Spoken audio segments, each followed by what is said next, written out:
అలాగే భక్తి అనే టాపిక్ వచ్చింది కాబట్టి మాట్లాడుతున్నాను. హ్మ్. మీ ఏజ్‌కి హ్మ్. మీరు మాట్లాడే దేవుడు దానికి అసలు సింక్ అవ్వట్లేదు. సింక్ అవ్వదు.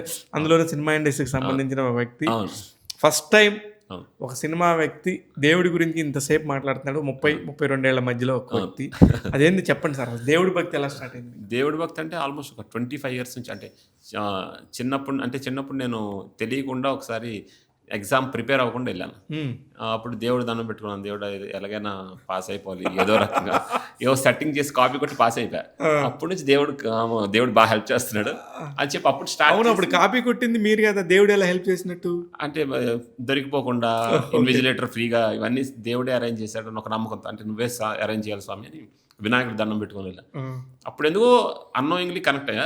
అక్కడి నుంచి అంటే నేను నా లైఫ్‌లో ఏదైనా ఒక ఎయిమ్ పెట్టుకున్నానంటే దాని ఎండ్ చూసే వస్తాను సార్. ఇప్పుడు నేను సినిమాల్లోకి వచ్చా. దీని ఎండ్ చూస్తారా? ఇక్కడ ఏదో ఒకటి సాధించి వెళ్తా. రాజమౌళి గారు స్టాంప్ ఎలా కొట్టారో అలా కొట్టే వెళ్తా.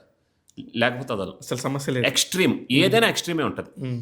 Anything extreme. ఇప్పుడు dresses, fashion extreme, cars extreme, politics extreme ఏదైనా ఎక్స్‌ట్రీమ్ చూసే వస్తా. ఇక్కడికొచ్చాను సాధించి వెనక్కి తిరిగి వెళ్తా. ఎయిమ్ పెట్టుకుంటా. సో, ఆ ఎయిమ్ రీచ్ అయినంత వరకు కష్టపడుతూనే ఉంటా. దేవుడు విషయంకి వచ్చేసరికి అక్కడ స్టార్ట్ అయిన నా జర్నీ దేవుడితో. అలాగా దేవుడు పూజ, తర్వాత దేవుడు అష్టోత్తరాలు, శతనామాలు అలా తెలుసుకొని రియల్‌గా పవర్‌ని ఎక్స్‌పీరియన్స్ చేశా. ఓహ్! ఆ తర్వాత వేదం మొత్తం నేర్చుకున్నా. నేను ఎవ్రీడే 2 అవర్స్ పూజ చేస్తాను sir morning. Oh! From the last 23 years నేను మార్నింగ్ 2 అవర్స్ పూజ చేస్తాను. 4-6 మార్నింగ్ ఎవ్రీడే. బాలకృష్ణ గారిలాగా అయ్యో! బాలయ్య బాబు గారు చాలా ఎర్లీ మార్నింగ్ ఆయన నాకు బాగా క్లోజ్ అయింది కూడా దీనివల్లే. మేము వీరసింహారెడ్డి షూటింగ్ అంటే ఒక్కొక్క హీరో ఎక్స్‌పీరియన్స్ అడుగుతాను. అవును. అవును. ఆ! బాలకృష్ణ గారు వీరసింహారెడ్డి చేసేటప్పుడు మేము పక్కా వైఎస్ఆర్‌సీపీ అప్పట్లో. హ్మ్. ఆయన టీడీపీ. హ్మ్. అమ్మో! ఎలా ఫేస్ చేస్తాను రా బాబు అందులో ఫైర్ ఆయన అనుకున్నా. ఆయన చాలా సింపుల్‌గా, నార్మల్‌గా అసల లవ్లీ పర్సన్ అసల. అందులో నేను చిరంజీవి గారి ఫ్యాన్‌ని. నాకు అప్పట్లో ఈ చిన్న గొడవలు ఉంటాయి కదా! మీరు బాలయ్య ఫ్యాను, చిరంజీవి ఫ్యాన్. అందులోనే అమ్మో! ఇది అన్నట్టు ఉండేది. కానీ ఆయనతో కూర్చున్న తర్వాత నువ్వు ఒక చిన్న డిస్కషన్‌లో వచ్చింది. ఇలా సో అండ్ సో చెప్పాను. పురంధేశ్వరి గారు మమ్మీ వెరీ క్లోజ్ ఫ్రెండ్స్. అవును. అవును. పురంధేశ్వరి గారు బాలకృష్ణ గారు సిస్టర్ కదా! అవును. సో, అలా చెప్తే ఓహ్! అవునా! ఓకే. సార్ ఇట్లా మీరు దేవుడిని బాగా పూజ చేస్తారు. నాకు వేదం మొత్తం వచ్చంటే నువ్వు విష్ణు సహస్రం వచ్చా అన్నారు. ఒక 2, 3 పదాలు పూజ చెప్పాను. అంటే వెంటనే ఆయన అందుకున్నారు. మళ్ళీ నేను అందుకున్నా. అలాగే ఇద్దరి మధ్యలో నువ్వా నేనా నువ్వా అని ఒక డిస్కషన్. అక్కడ దేవుడి గురించి బాగా కనెక్ట్ అయ్యాం. అక్కడి నుంచి ఇంక ఎవ్రీడే లైక్ ఆయన ఆహ్, ఒక చిన్న అంటే నాకు ఎట్లాంటి ఫీలింగ్ వచ్చిందంటే నా క్లాస్‌మేట్ ఫ్రెండ్ లాగా ఫ్రెండ్స్ ఏమో. క్లాస్‌మేట్ ఫ్రెండ్స్ లాగా. ఇంక అక్కడి నుంచి 25 డేస్ ఎవ్రీడే ఆయనతోనే డిన్నరు, ఆయనతోనే షూటింగ్‌లో కూర్చొని అసలు లవ్లీ పర్సన్ అసలు. అసలు లవ్లీనా లవ్లీనా. ఫస్ట్ ఆయన ఇట్లాంటి పార్టీలకి వీటికి ఏం సంబంధం ఉండదని అస్సలు చెప్పడానికి నా దగ్గర ఒకటుంది. ఆ! నేను అప్పట్లో సాక్షి న్యూస్ పేపర్‌లో పనిచేసేవాడిని. ఆ! హ్మ్. అప్పుడే దేవాన్ష్ పుట్టాడు. ఓహ్! దేవాన్ష్ అంటే ఇంట్లో ఉన్నాడు.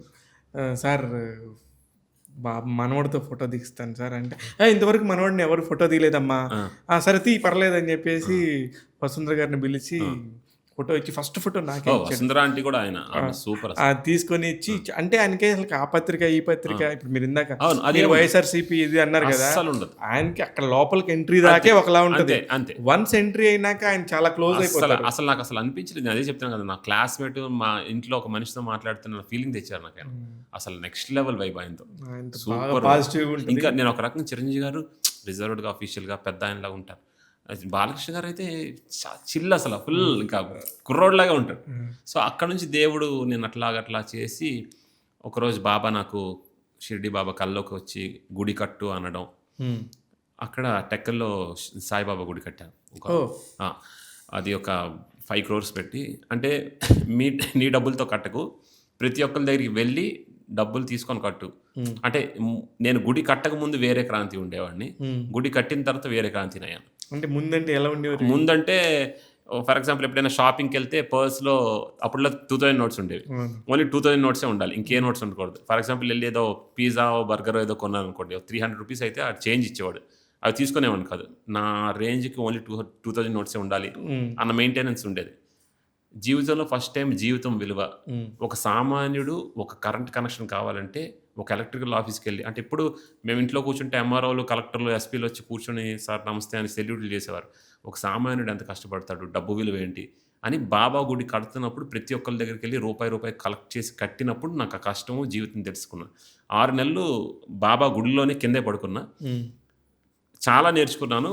అందులో ఇప్పుడు నేను తాపి పని, ఒక మేస్త్రి చేసిన పని, ఒక సీలింగ్ పని, ఒక కరెంట్ పని, ఏ పనైనా చేయగలను. పెయింట్లు కూడా వేస్తాను. ఓకే. సో లైఫ్లో అన్నీ తెలుసుకొని అక్కడి నుంచి ఇండస్ట్రీకి వచ్చా. అంటే మనం ఒకటి అనుకుంటే దేవుడు ఇంకొకటి నిర్ణయిస్తాడు కదా. దేవుడు నిర్ణయించి పంపించాడు మిమ్మల్ని. అవును. ఇంకా అక్కడ నుంచి బాబా ఇంకా నాకు షిరిడీలో అలాగ ఉండి షిరిడీలో లైఫ్ మెంబర్ని సార్ ఇప్పుడు. అవునా? షిరిడీలో లైఫ్ మెంబర్ని. నేను షిరిడీ వెళ్ళానంటే మార్నింగ్ 4 to నైట్ 11 వరకు సమాధి దగ్గర కూర్చుంటాను. ఎవ్వరు నన్ను టచ్ చేయరు సార్. ఎవ్వరు వచ్చినా, పిఎం వచ్చినా, సీఎం వచ్చినా, అంటే నాకు ఆ బాబా అంత బలాన్ని ఇచ్చాడు. అంటే ఎండ్ ఆఫ్ ద డే నువ్వు ఎవరన్నది కాదు, నీ సంకల్ప బలం గట్టిగా ఉంటే దేవుడు రప్పించుకుంటాడు. ఇప్పుడు చాలామంది తిరుమలలో స్వామివారి దర్శనం చివరి వరకు వెళ్తాం. ఇక్కడ సంకల్ప బలం గట్టిగా ఉంటే స్వామి రప్పించుకుంటారు. దానికోసం నువ్వు సెంట్రల్ మినిస్టర్ కొడుకోవాల్సిన అవసరం లేదు, నీకు ఏ రికమెండేషన్ అవసరం లేదు. ఇక్కడ గట్టిగా అనుకోవాలి, దేవుడా నేను ఈ పాదాలు చూడాలి, చాలు నాకు ఈ జీవితానికి అని అనుకుంటే దేవుడు ఏదో రకంగా రప్పించుకుంటాడు. అలాగే బాబా నన్ను రప్పించుకున్నాడు. వెంకటేశ్వర స్వామి దయ వల్ల, బాబా దయ వల్ల అన్నీ మంచిగా జరుగుతున్నాయి సార్. Very good.